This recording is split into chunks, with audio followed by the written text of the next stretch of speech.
So Assaf, I suppose my first question would be around how have communications changed, in your opinion, in the past year, both internally and externally? Well, everybody talks about how they've gone virtual, and there's nothing new about that. What I find interesting is that there had been a virtual component for quite some time in the communications mix before the pandemic, with the advent of email, teleconferencing, video conferencing. If you're a multinational company and you had an earnings call in some location around the world, you know what teleconferencing is, right? And for other purposes as well.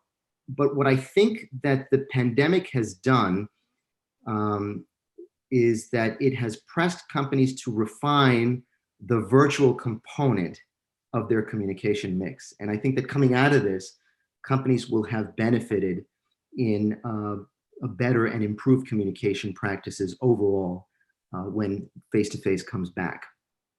And I can give a couple of instances, whether it's in terms of employees' remote connectivity to their organization's network, whether in terms of the adoption and optimization of collaboration tools.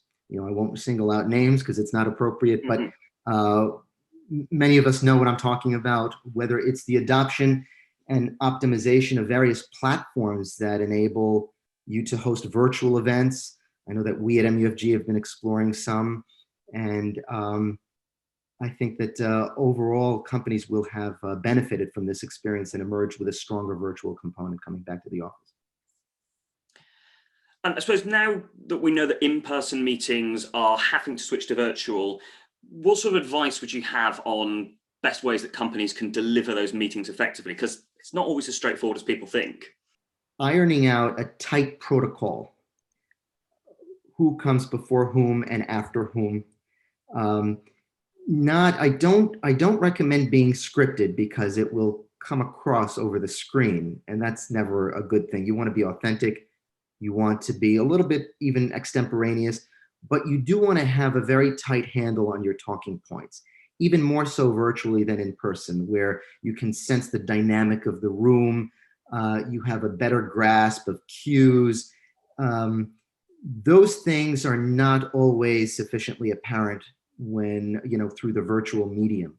So it's very important, especially as the MC, to get the sequence tight, and for every person, every participant on a call, especially if they're a presenter, to understand where exactly they fit into the mix, what's the timing, and the sequence.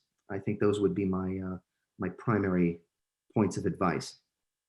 And then I suppose moving on to technology a little bit, I mean, what have you seen as some of the impacts COVID-19's had on communication tools and technology?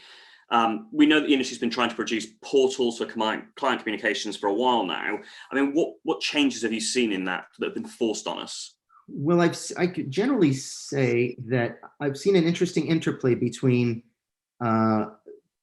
companies emerging with specific needs and vendors providing solutions to those needs concurrently.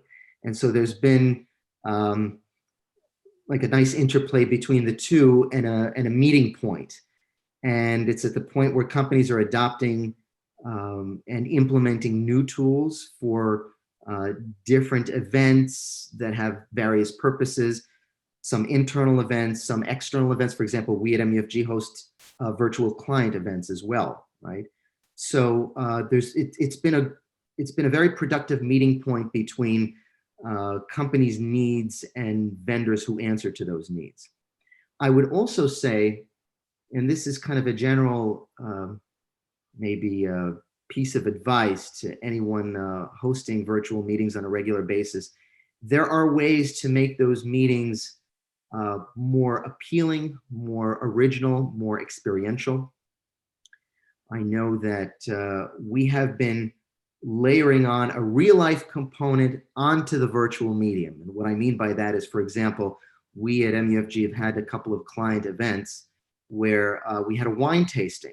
And so we had wine delivered to those clients, and then we had a sommelier online, virtually, walking them through the tasting as part of the event. And they were divided into separate rooms.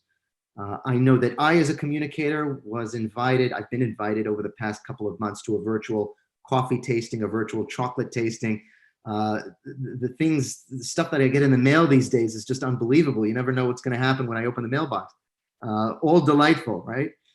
So I think these are some of the creative ways of replicating an in-person experience virtually, adding that real life element as well. So if we were to repeat this interview, you're suggesting I should provide some wine next time delivered to your door, yes? I would not at all object. Brilliant. And I suppose kind of wrapping things up nicely from there, we touched on it a little bit, but thinking about suggestions you would have for our audience kind of within TSAM, within the broader kind of asset management community, on just how they can improve their communication methods overall. And I suppose maybe if you want some things they should avoid. Well, I think that whatever you do, it's important to come across as professional. My sense is that virtual meetings are a little more relaxed. It's not necessarily suit and tie. In fact, in most cases that I've seen, it's no suits and ties involved. But that doesn't mean that you don't need to see to it that you're in an appropriate setting with an appropriately looking backdrop, not too cluttered, lighting that's flattering, wearing something sort of fairly decent, and looking tidy and ready and professional and respectful. There are a couple of specific tips that I know have been circulating, not gesticulating too much with your hands, trying to maintain eye contact, speaking very crisply and clearly, understanding that there's sometimes a delay between answer and response. And so you want to leave a little bit of room for that, especially when there are multiple people involved in the conversation and you hear that there's somebody who's just about to say something or has already begun saying something. So leave a little room for that delay. I would say some of the basic protocols of virtual communication, just to appear professional. Brilliant. I love it. That's great. Thank you very much, Assaf. Really appreciate your time, and hopefully look forward to seeing you at a TSAM event soon. Likewise. Thank you for the opportunity.